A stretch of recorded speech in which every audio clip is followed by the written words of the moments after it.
I'll never forget the first time I discovered paradise. I fell in love with the exotic sensation. It was so moist and tender, and I realized I was surrounded by paradise. And once you've tasted paradise, you never want to leave. Bounty, the taste of paradise. Having trouble with stubborn stains? Wouldn't it be great if you could throw your wools in with the rest of the dirty washing? Well, now we've made it even easier than that. With new Crown Pristine Cleanable Emulsion. It has a special formulation. So, before you know it, your whites and colours will be looking fresh and clean. Is my shirt ready, dear? Hang on, I'm just finishing the haul. Make your home your own with new Crown Pristine.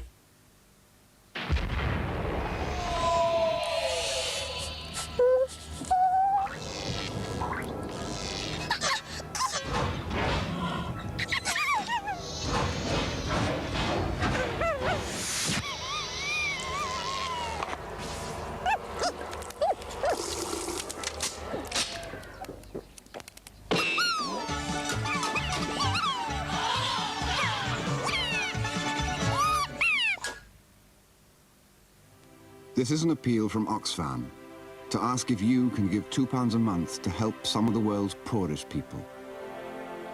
Give a man a fish, and he'll feed himself for just a day. But give him the means to catch his own fish, and he'll be able to feed himself and his family for a whole lifetime. A cup of water might quench her thirst for an hour. But give £2 a month to Oxfam, and you'll help her dig a well, giving her children safe, clean water, protecting them from diseases which kill thousands every day. A bowl of grain could feed her for a few days, but £2 a month can provide seeds and tools, enabling people to grow food for themselves and for future generations. People in the third world don't want to live on handouts. All they want is the opportunity to work themselves out of poverty and the chance to live dignified and independent lives. With your help, we can do so much more. So please ring 0800 31 31 31 and give just £2 a month, or whatever you can afford. That's 0800 31 31 31. Thank you.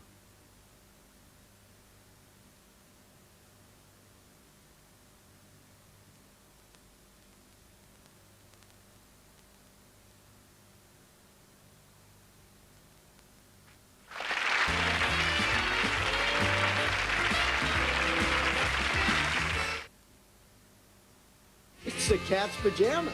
Love it. Peel away the layers of finesse. Oh, brilliant. Subtlety and understatement. Oh, no. What? And attempts at self-expression. It is a nightmare, I have to admit.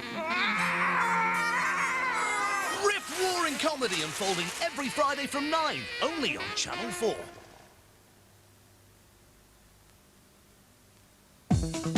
Okay, people, let's get active on your clothes. We're doing step today. Are you ready? Step 1, get Radiant Automatic. Step 2, ow, check out those stains and odors. Step 3, get washing. Because Radiant Automatic releases activated oxygen and surges deep through those fibers as it cleans. Step 4, hold it. Now your clothes are clean and fresh. There are no more steps. For deep cleanness, deep freshness, get Radiant Automatic.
living in space can be tricky. Life is full of surprises. You never know where things are coming from or where they are going.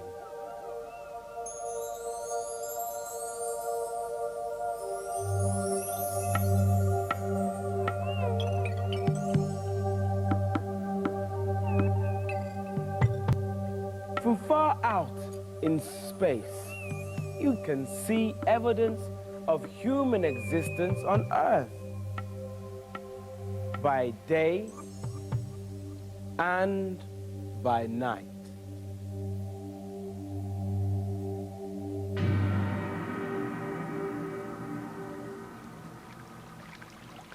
As far as we know, this is the only place where life exists. For thousands of years, people have known that the important things on Earth, food and warmth, come from the sun. So an eclipse of the sun, when the sun seems to disappear from the sky, was a very important event. And in one story, the people said, "Oh, brother sun, we love his touch, so good and warm and golden." But the moon, they said, "Oh, she is so silvery. She has a cold embrace." And the moon was jealous of the sun. So she crossed the sky to where the sun was and took the power from the sun. But she did not have the strength to fight the sun for long, and she had to move away. And the sun shone once more in the sky. Thousands of years ago, people like the Babylonians began to understand the workings of the sun, the earth, and the moon. The moon orbits the earth round and round every 4 weeks. No problem. But the orbit of the moon changes sometimes. A bit higher, sometimes a bit lower. And sometimes its orbit can take it exactly in line between the sun and the earth. Like this. The moon is much smaller than the sun, but it is much closer to the earth. By a strange coincidence, the moon just covers the sun, as seen from Earth. The moon is in the sky, but it is invisible as we look directly towards the sun.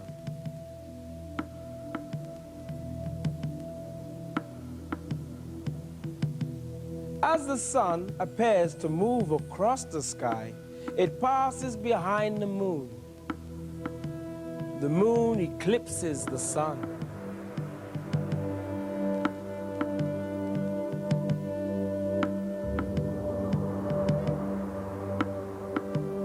The moon has no light of its own. It needs the sun to make it shine. And sometimes, when the moon is on the other side of the earth, it passes into the shadow of the earth. The light from the sun is cut out. And that's what we call an eclipse of the moon. The moon needs the sun to make it shine. And on Earth, too, we need the sun. The gases inside the sun flare up, sometimes hundreds of thousands of kilometers into space. You get some idea of all the energy that the sun has to give and give and give. And one of the ways we enjoy the sun's energy is by eating. Plants need energy to grow. Their leaves are like little factories collecting the energy from the sun. And when we eat plants or eat other animals that in their turn have eaten plants, we take the sun's energy that has been stored up in the plant. As we have seen, that energy from the sun is more concentrated near the equator. As long as they've got enough water, plants grow best where there is most energy, most light and warmth. In the Arctic, in the middle of winter, there's no energy coming from the sun, so nothing grows. And for us in Britain too, the amount of energy we receive depends on the time of year. If we hitch another ride on our Vulcan space cruiser, we can see how things change down on Earth from season to season. One small hatchway lets through a sample of the sun's heat and light. In December, it's our winter. The north of the Earth is tilted away from the sun. It means we get short days and the sun's heat is spread out. Not much grows. The months pass. We move into spring. Now the same amount of heat from the sun covers a smaller area. The heat is more concentrated and the land is warmer. Plants begin to grow and the earth moves round once more.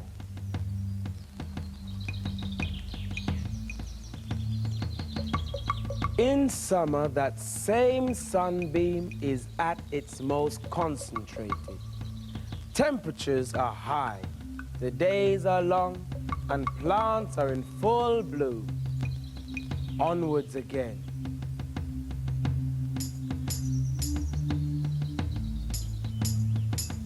By autumn, the days are shortening. The sun's heat is more spread out and growth is slowing down. Less and less sun, less plant life, and less and less and less as we go back into winter. Remember, because of the tilt of the earth, the length of day varies from summer to winter, and so does the amount of heat we receive from the sun.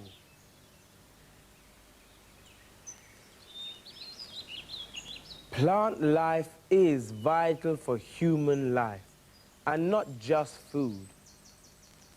These leaves, these little factories, are taking their energy from the sun. But they get their raw materials from the atmosphere, the air around us.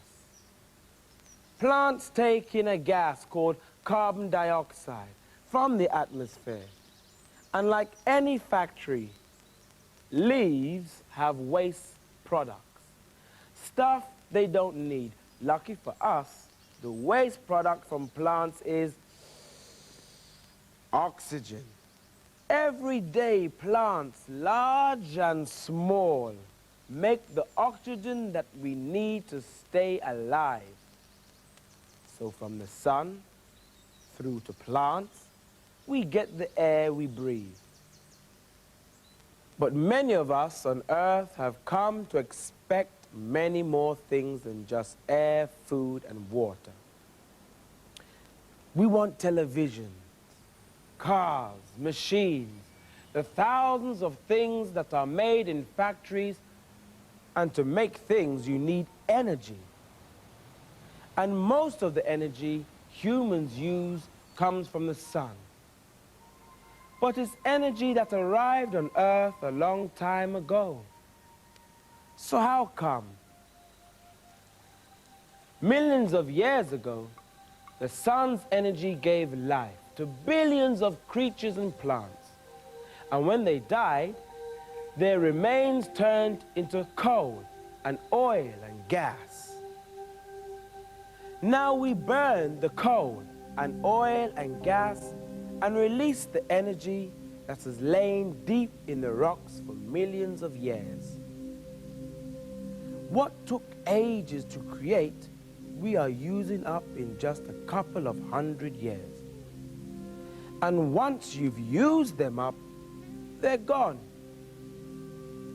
But there's worse news. Coal and oil and gas are made of carbon. We are burning all that carbon, and it combines with oxygen to make huge amounts of carbon dioxide that pour out into our atmosphere. The carbon dioxide traps the heat of the sun as it is reflected back from the earth. And instead of having the right amount of heat on earth, there may be too much. The heat from the sun would give death and not life. What we can do is use the heat from the sun that is arriving now. Human beings can harness the sun's energy direct using solar panels. And it is the sun's energy that makes the wind blow. We can use the energy stored up in the wind. All of this energy comes with hardly any pollution of our earth. And it is energy that is renewed every morning with the rising of the sun.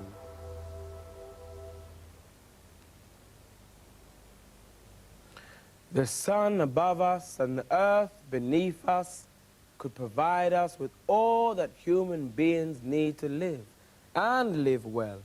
But we are messing things up. It doesn't make sense. Once, a long time ago, Anansi the Spider-Man wanted to gather all the common sense in the world into one big pot.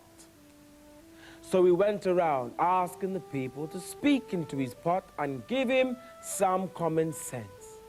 They said, if you have grass on your roof, don't let your cows graze there. And some said, if you have a bath, take off your clothes first. What would be good common sense Anansi might gather today? Something like, if you want good air to breathe, don't fill it with gases that could kill humans. Or, look after the trees on this planet.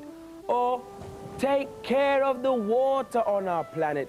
Better still, take more care of all the people on our planet. There can be life enough for all of us on this beautiful earth. But only if we use our common sense.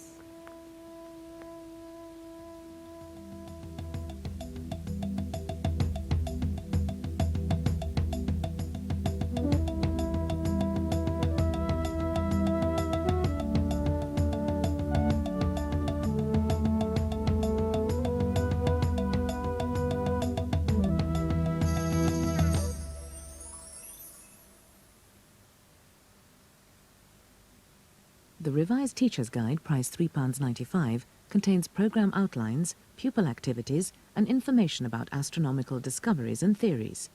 The Orrery Kit, at £9, demonstrates the rotation of the Earth and Moon around the Sun, and is supported by a booklet and audio cassette by Patrick Moore. To purchase these items, please write, making cheques payable to the Educational Television Company, P.O. Box 100, Warwick, CV 34, 6TZ. For further information, call 0926 433333.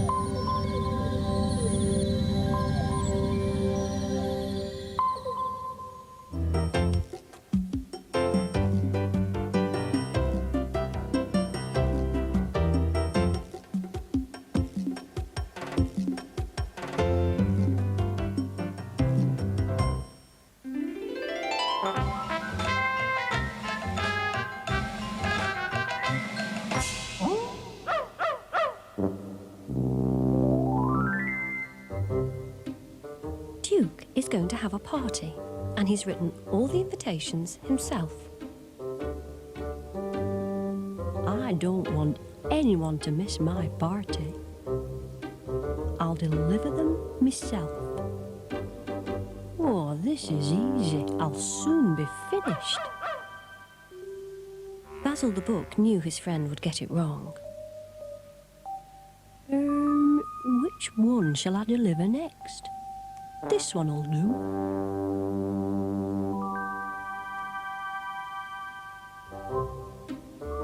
It's not far to Dodge's house. What a clever dog I am. But Duke wasn't very clever. He'd forgotten that another friend lived next door. He had to go all the way back to the kennel to get his invitation. Basil thought he'd better help him.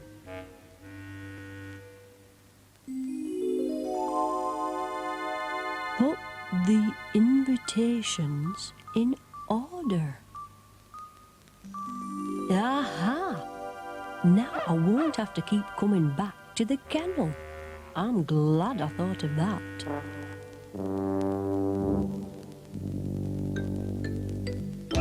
It's easy when you know how.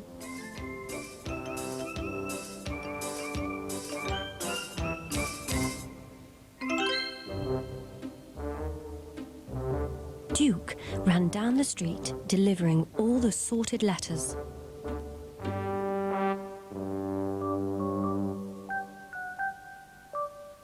But the last invitation was to a town far away. Duke had only been there once before, in the family car. Well, it didn't take long in the car, so it won't take me long if I walk fast. And he walked, and he walked, and he walked, until he thought he could walk no more. It didn't take this long in the car. Poor Duke. It had taken him so long to deliver the invitation, he missed his own party.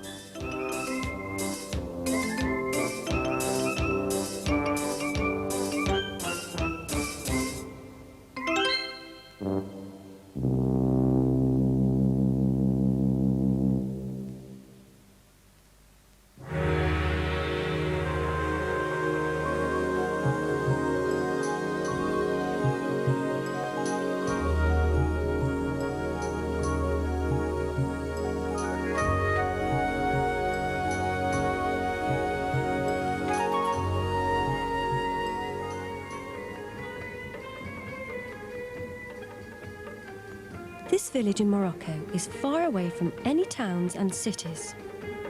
I don't think Duke could ever deliver a letter to here.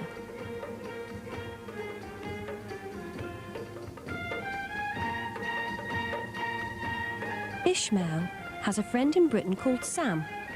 He's writing him a letter. He writes the address very carefully. He doesn't want the letter to go to the wrong house.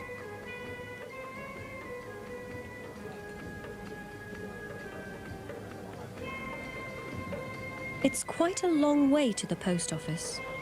How do you think he'll get there?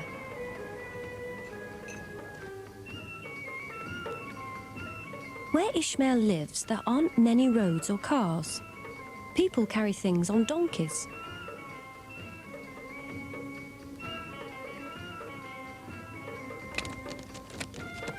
And that's what Ishmael is doing. It's a long way to walk, so he rides on the donkey. Looks like fun, doesn't it?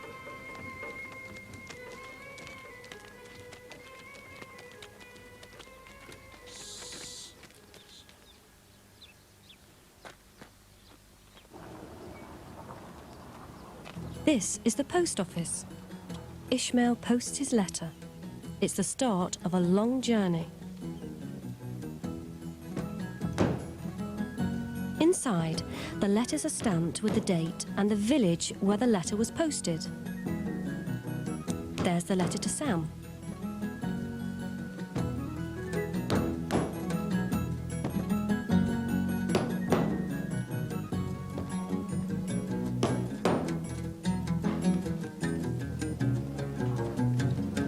These men are sorting the letters. They sort the letters into different countries.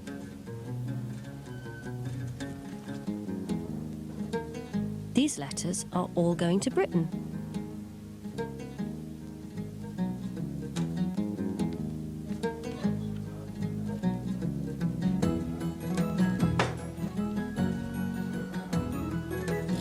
The letters are tied up very carefully.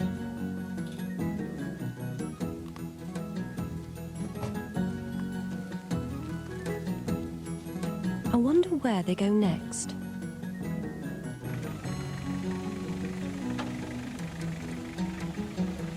There's the blue bag with Sam's letter in it.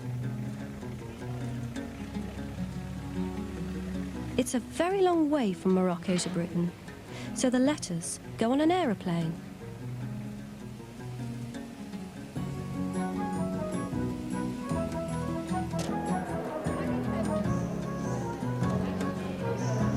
People travel on the aeroplane as well. These passengers are buying their tickets.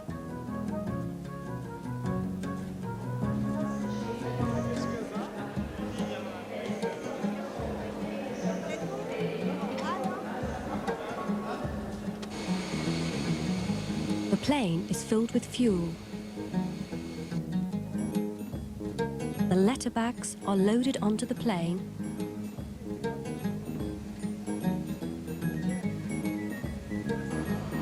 And passengers climb on as well.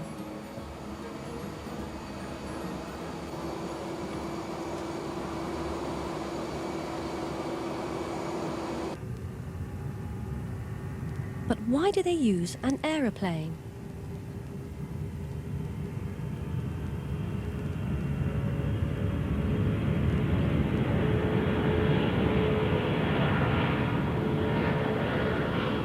Britain is a long way across the sea. They used to use ships. Then letters took weeks to arrive. Today the plane takes a few hours. From the plane, the letters go to the station. This is a special train near the airport called a mail train. There are no passengers on it, only letters. It's a long way to Sam's house, but trains are fast.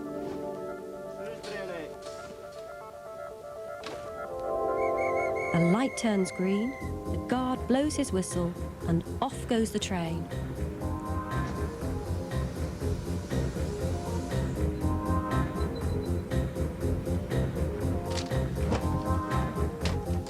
Inside the train, the letters are sorted again, this time into towns and cities.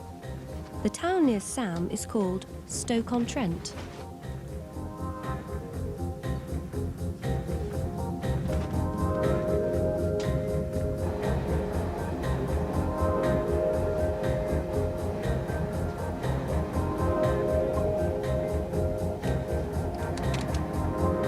There's Sam's letter, and it's in the right box. When you're fast asleep in bed, the mail train is racing through the countryside full of letters.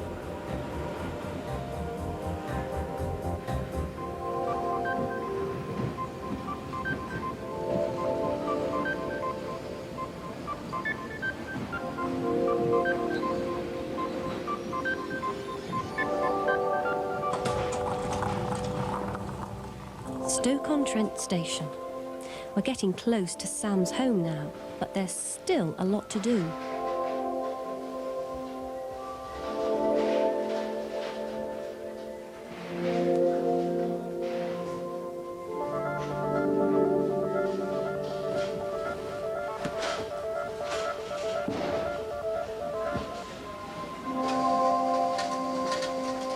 Duke would like this sorting machine.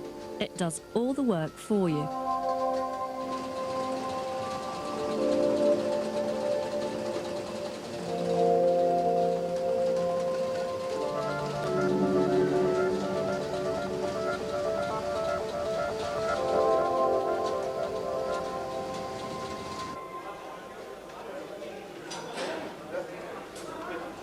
Near Sam's house is another post office.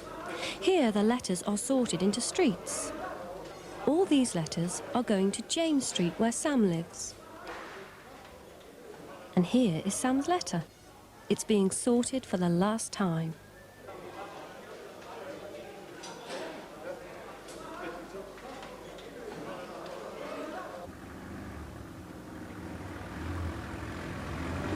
If Sam lived further from the post office, his letter would go in a van. It would be quicker.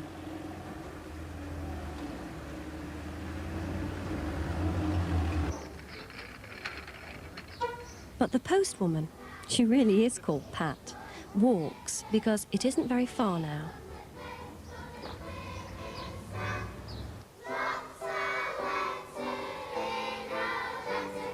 She walks up James Street. It's very steep.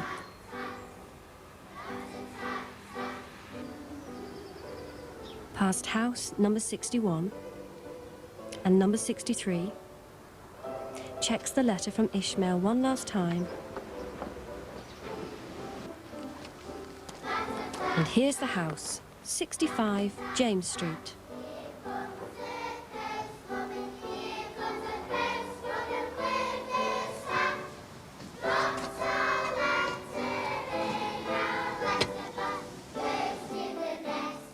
And here's Sam. His letter has arrived.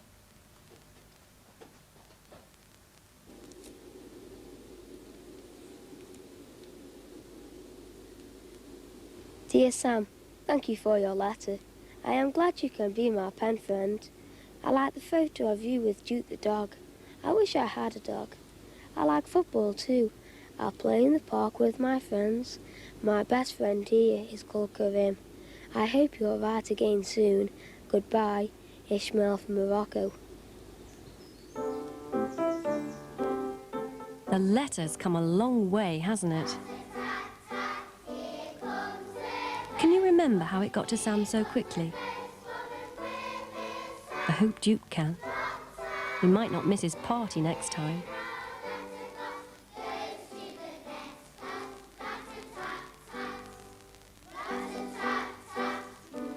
Can you remember where Duke went wrong?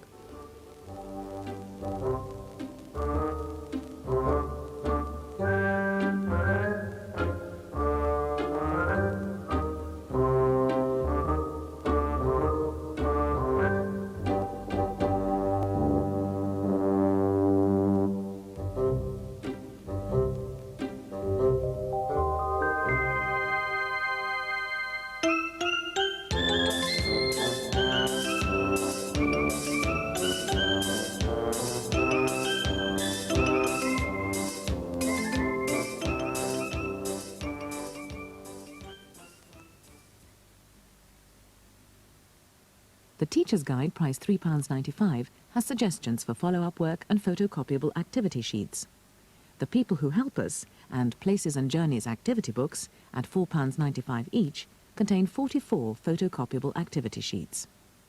To purchase these items, please write, making cheques payable to the Educational Television Company, P.O. Box 100, Warwick, CV 34 6TZ. For further information, call 0926 433333.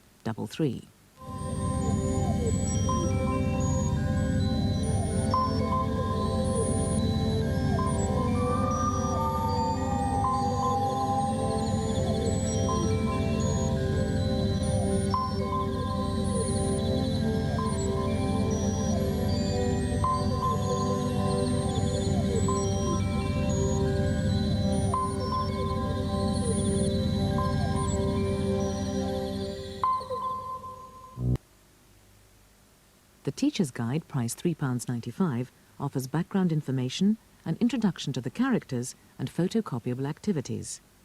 The activity book, at £4.95, includes language development, colouring and drawing activities. 10 fully illustrated pupils' books contain the stories featured in the programmes, and notes and information for parents, priced £2.99 each, or £25 for the set of 10. To purchase these items, please write, making cheques payable to the Educational Television Company, P.O. Box 100, Warwick, CV 34 6TZ. For further information, call 0926 433333. 833.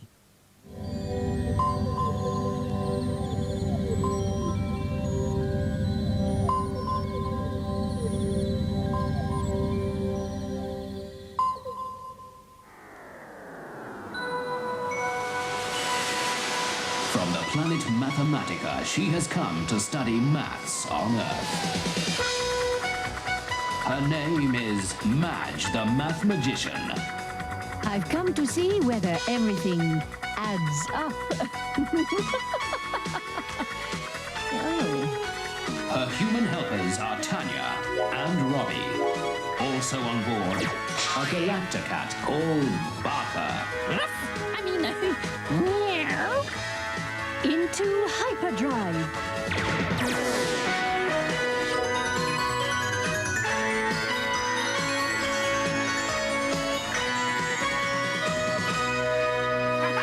You're out! We are the champions! We are the champions! You can see why I don't like playing cards with him. All right, Barker, that's enough. But you've given me an idea. What's that? Why don't we take an Earthling game back to Mathematica for people to enjoy there? Great! Let's see what we can find.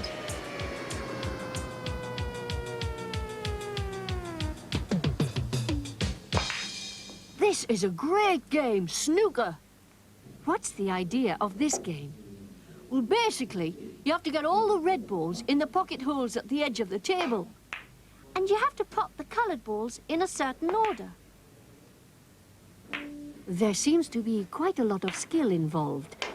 But would it not be faster just to place the balls in the pocket holes instead of using sticks? That's part of the game. It takes a lot of practice to get good. You can never be sure of putting the ball. Look, Madge, here's a game just about to start. You can see how it works. This looks very promising. It shows the 5th triangular number. Huh. Well, you knew maths had to come into this, didn't you? What do you mean by the 5th triangular number, Madge? Look at this. Now you can see how triangular numbers are built up.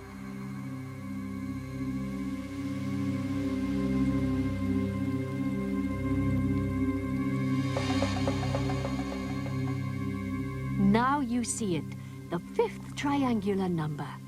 I like the way the number and the shapes are linked together. I guess that sequence could keep going, but let's check out some other games. All words, legacy level. Number 2s, 2 little ducks, quack quack, 22. 10 Downing Street. I don't understand this one at all. What do ducks and legs and Downing Street have to do with anything? 11 is 2 1s, which looks like legs. 22 is 2 2s, which look like 2 little ducks. And Downing Street is the most famous number 10 we have in Britain. Ah, but how does the game operate? Everyone has cards with different numbers on them. A person calls out the numbers at random, and if you have that number on your card, you cross it off.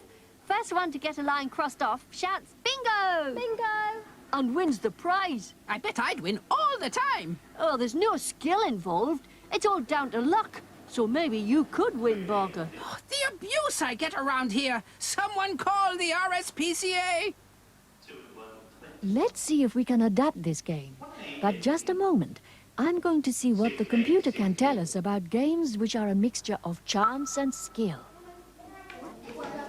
The computer has come up with board games. This one, chess, takes all skill and no luck. What are those little objects they are throwing? They're cowrie shells. They use them to decide how many places they move. Isn't there a simpler way of working out how many spaces to move? Yes, there is. It's called dice. I have an idea. Let us select different parts of the games we've seen and come up with a new one. Okay, I'll take you on. Loser is a rotten fish. Oh, possibly not. We'll use 2 dice and bingo cards, but we will make up our own numbers. Barker, choose a number between 1 and 12 and have 3 numbers each. I'll have, 1. Barker, your 2 dice can't add up to 1. 2 is the minimum. Ah. I'll have 12 then, and another 12, and another 12. And I'll have 3 sevens. Now we are ready to go. Like the bingo card we saw earlier, let's see who can cover their numbers the quickest. And the winner gets a prize. Oh, very well. 1 and 4. That's 5. No one scores. 3 and 4, Madge. That's 7. 1 down for you. Just beginner's luck. 5 and 5. That's 10. Yes, that makes 7. That's 2 for Madge. Come on, Barker, you can do it. Oh, so close. Just 1 of 12. I'm on a winning streak. I'm winning. The game is not over yet. Victory is only a matter of time. That makes 6. Oh, come on. Hit 12 next time. Yes, another 7. That makes 3 to Madge. She's the winner. Fix! I demand a recount. Are you sure you didn't cheat? You win some, and you lose some.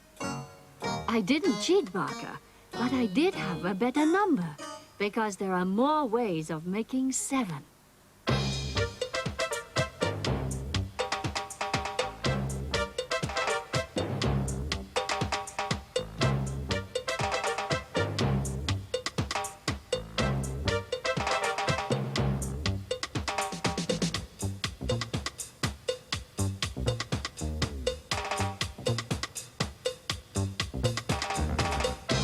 There are 6 different ways of throwing a 7.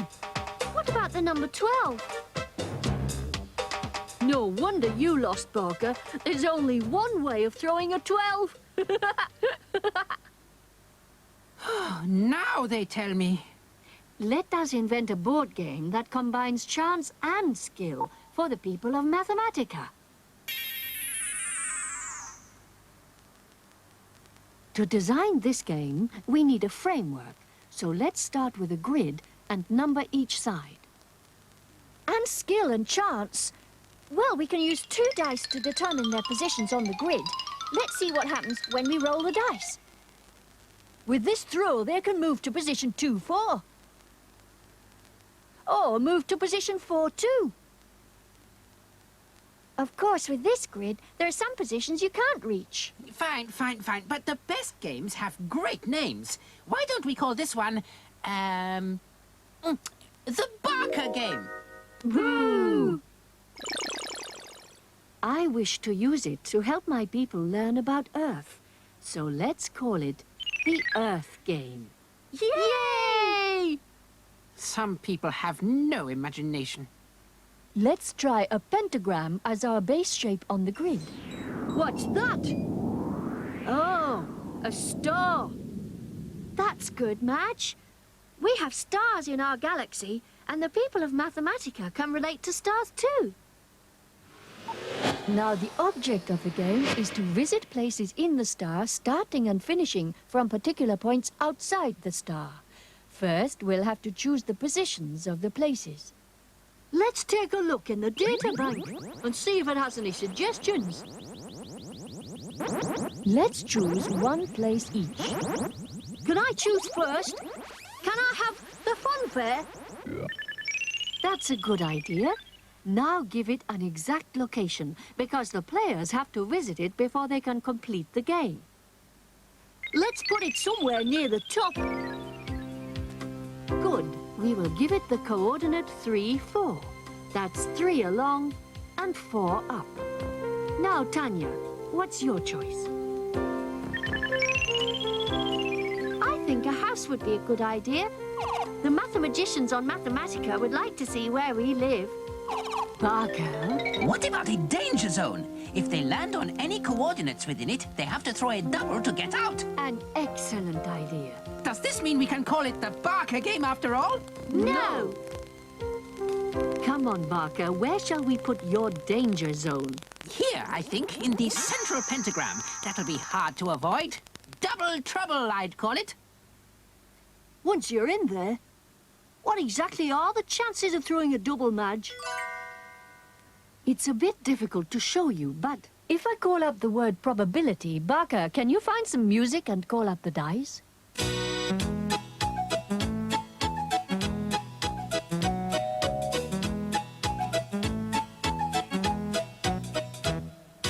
Number one's first down the line.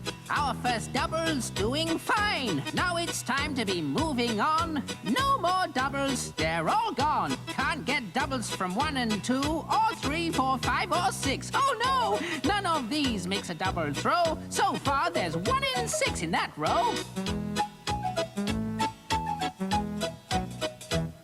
Number two's up next, and down we go. Just how many can we throw? Number two's first partner is number 1. No double there, that's not much fun. What's next? Yes, it's a matching pair. A double 2 will get us there, but a 3 or 4 or 5 or 6 won't do.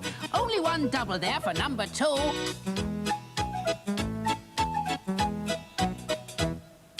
Calling dice folk 3 and 4.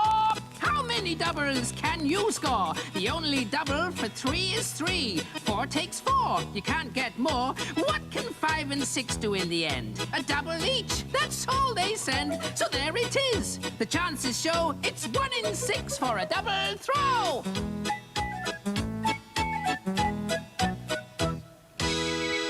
Great! Fantastic! Fantastic! Very Thank good, you. Barker. Very good. It was nothing. So, in answer to your question, Robbie, the probability of getting a double is 6 out of 36, or 1 in 6. Right, where were we? We have a house, and a fun fair, and the danger zone. And now for my choice. I'll try to please both Barker and myself, and choose a supermarket.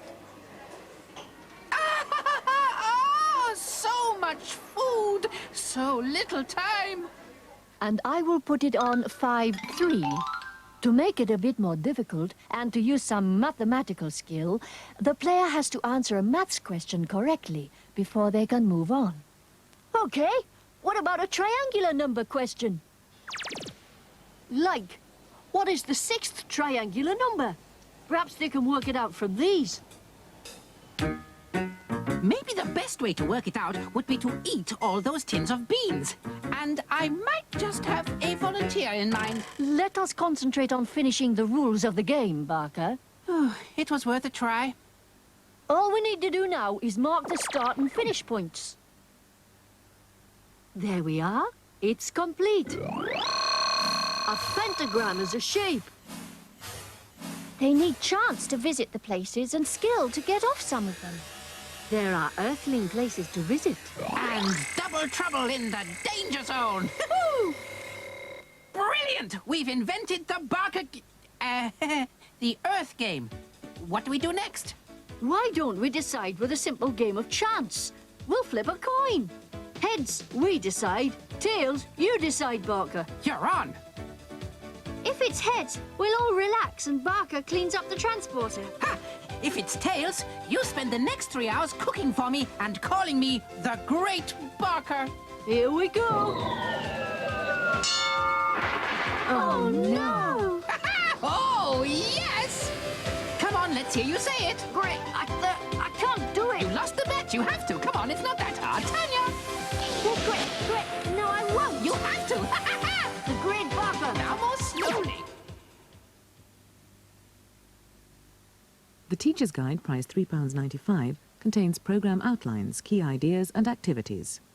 Resource books 1 and 2, priced £24.95 each, relate to programmes 1 to 5 and 6 to 10 respectively, and have background information, teacher's notes and photocopyable materials. To purchase these items, please write, making cheques payable to the Educational Television Company, P.O. Box 100, Warwick, CV34 6TZ. For further information, call 0926 43 3333.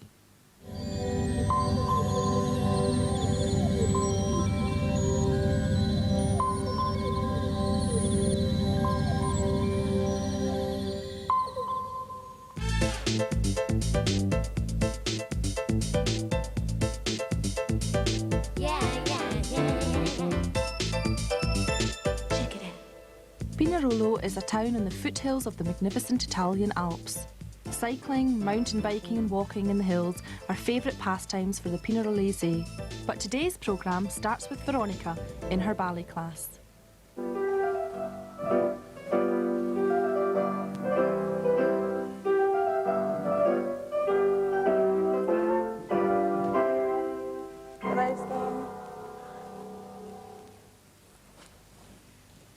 Stefano, con le braccia uguali. Alza il braccio sinistro. Alza ancora il braccio sinistro. Adesso abbassa il destro. E me. Le braccia. No, in giù. E me. Senza muovere le braccia. Senza muoverle. È un po' duro. Ora, Veronica, fallo. Prima, seconda. La testa, e le sue braccia quasi non si muovono, invece le tue si muovono troppo. Fanno ancora una volta.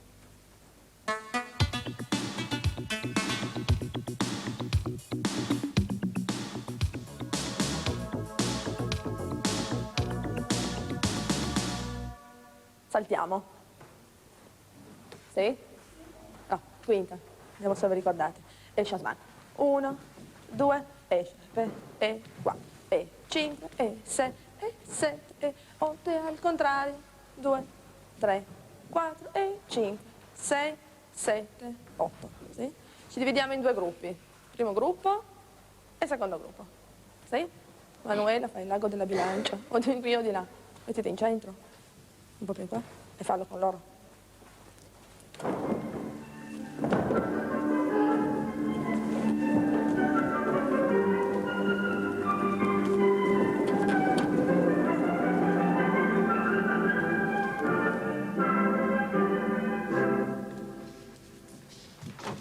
Allora ci vediamo allo spettacolo.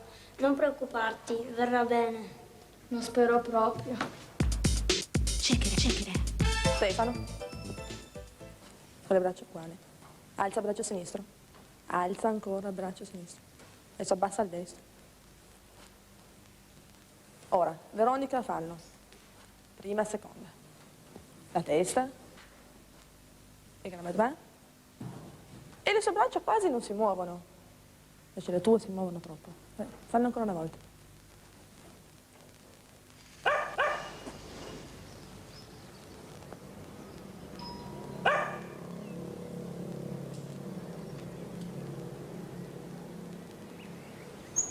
Ciao, come va? Bene. Matteo ci aspetta alla gelateria, andiamo? Va bene, allora andiamo. Ok.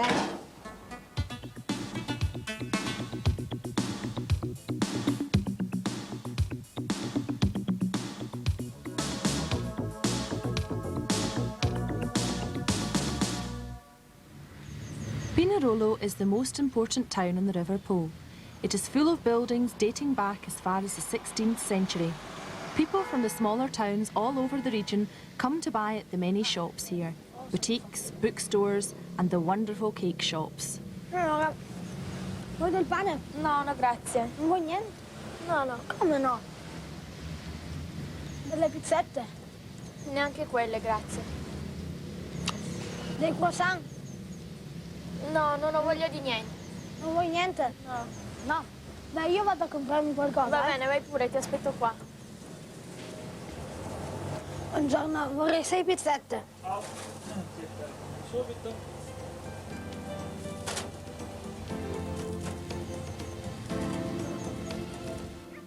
Comprate le pizzette. Va bene, allora andiamo.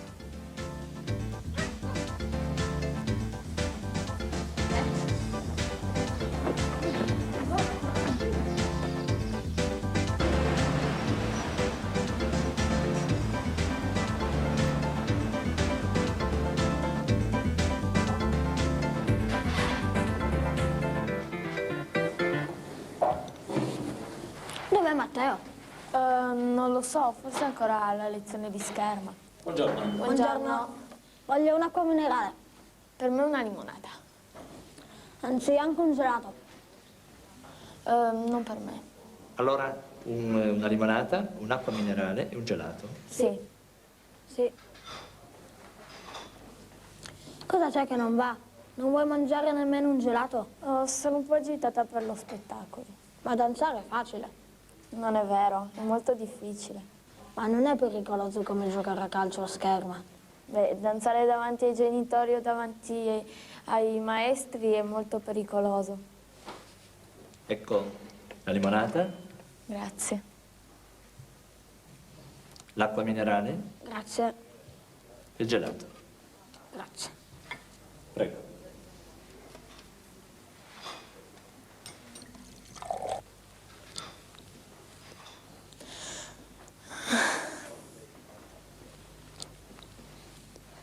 Non vale la pena mangiare, ormai la mia vita è finita. Queste ragazze si preoccupano per un piccolo ballo. Stefano balla e dice che per lui è molto più difficile fare danza che giocare a calcio o fare scherma. Stupidaggini.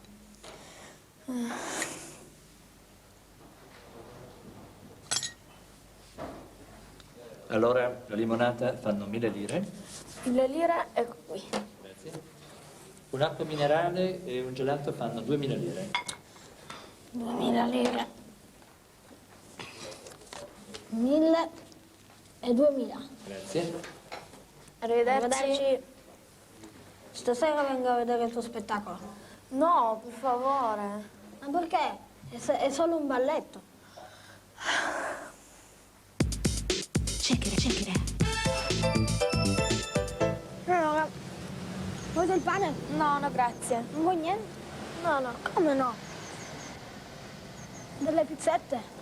Neanche quelle, grazie. Dei croissant? No, non ho voglia di niente. Non vuoi niente? Buongiorno. Buongiorno. Voglio un'acqua minerale. Per me una limonata. Anzi, anche un gelato. Non per me. Allora, una limonata, un'acqua minerale e un gelato. Sì. 3, 7, 4, 7, 8, 4. Ciao Matteo. Ciao Luca. Vuoi venire con me a vedere Veronica ballare stasera? Ma la danza è molto noiosa. Sì, lo so, ma per Veronica... Ok, a che ora inizia lo spettacolo? Alle 7 a scuola. A che ora ci vediamo? Alle 6:30. Qui a casa mia. Sì, va bene. Ci vediamo alle 6:30 allora. Ciao Luca. Ciao Matteo.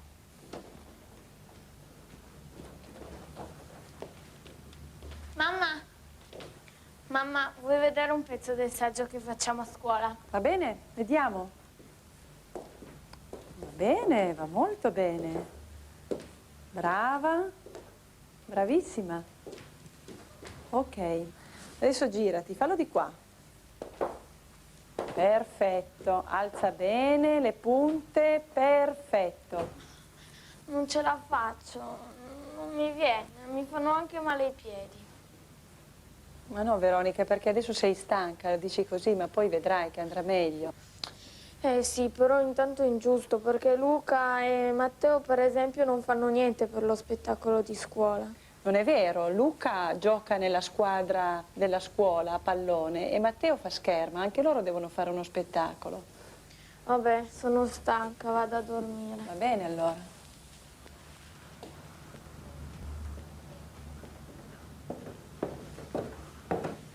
Buonanotte, mamma. Buonanotte, Veronica.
vedere Veronica ballare stasera.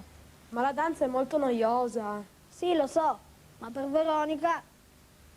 Ok, a che ora inizia lo spettacolo? Alle 7 a scuola. Vabbè, sono stanca, vado a dormire. Va bene, allora.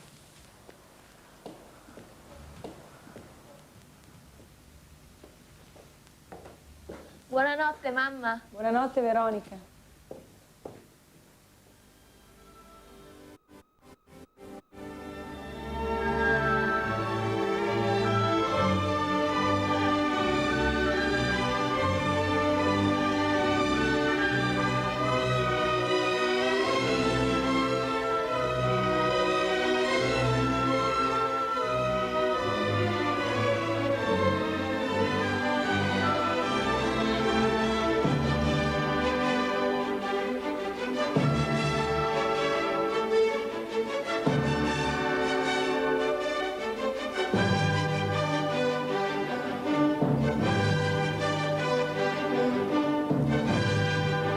Veronica balla veramente bene. Sì, hai ragione.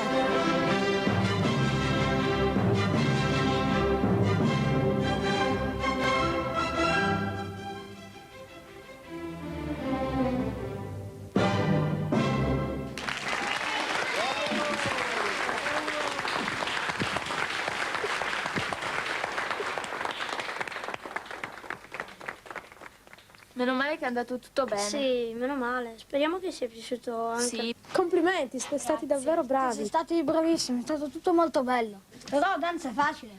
Ma non è vero, hai mai provato a salire sulle punte? No, questo no, però sono sicuro che è più difficile giocare a calcio che fare danza. Non è vero, sono sicura che danza è molto più difficile. Ma guardate, io sto facendo sia calcio che danza e vi posso assicurare che è molto più difficile danza. Io faccio scherma e sono sicuro che è molto più difficile che danza. No, io faccio anche scherma e te lo posso assicurare, anzi ne sono convinta, è molto più difficile fare danza. Allora io ti sfido a duello. Va bene. Anche noi due allora. Va bene. A domani mattina. A domani mattina. Ciao. Ciao. Ciao. Ciao. A domani. Check it.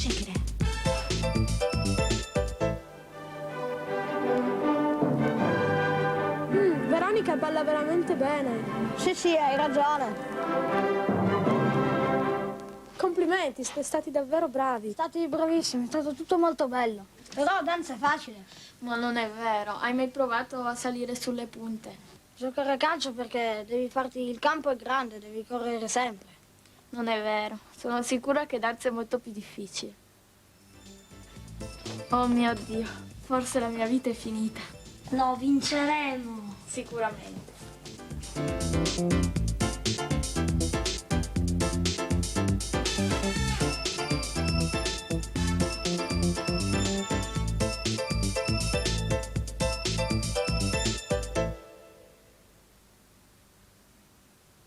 The Teacher's Guide, priced £3.95, contains suggestions for follow-up work and photocopyable activity pages. Programs 1 to 5 and 6 to 10 are available on 2 videos, priced £19.99 each. To purchase these items, please write, making cheques payable to the Educational Television Company, PO Box 100, Warwick, CV 34 6TZ. For further information, call 0926 433333.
We all have 3 dreams every night.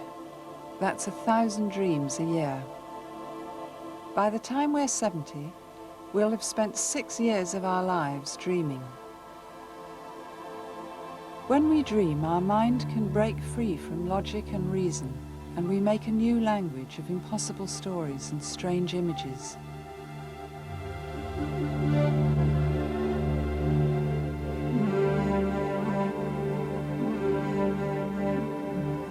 The landscapes of our dreams are often soaked in strong feelings of joy or fear.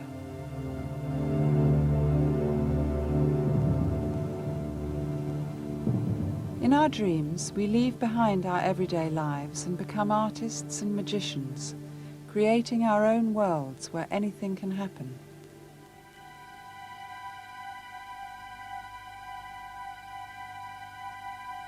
I'm in a car and there's a grey atmosphere, it's like a grey mist. I'm driving, but I'm not actually going anywhere. And outside of the car, there's action going on, yet it's not going in any particular direction.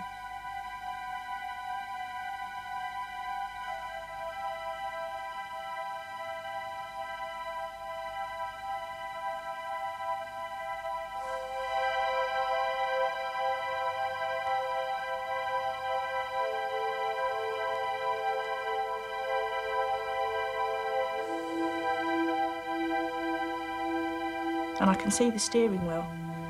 It's directly in front of me and I'm holding on to it. And all of a sudden I do sort of begin to move within this shell, within this car.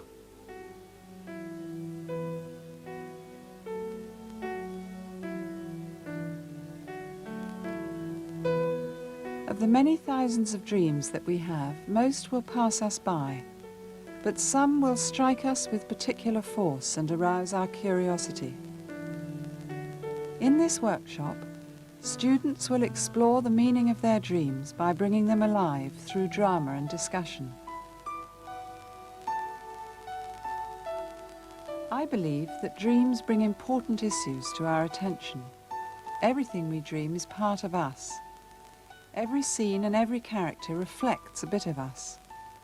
We are the authors of our own dreams. I don't actually drive. And the driving is like... Would you like to drive? I would do, yeah, I'd like to. And I think like when I actually had the dream, the first time, because it's a reoccurring one, I had my dad sort of saying to me, well, quite shocked that I was driving. And it was like a sort of ambition type thing. It's not an ambition to drive at all, it's just the ambition of going forward, that sort of, I'm going to get there. Come and be your dad. You have him on this side, yes? Come and be your dad and play him looking at Hannah driving. I think he's quite shocked. I don't think I could, oh, do you want me to play acting? Yes, be him. Say, I'm quite shocked. Talk to Hannah. So, how did you learn to do this, Hannah? Where are you going? No, don't do it like that. No. And he's sort of that kind of shocked.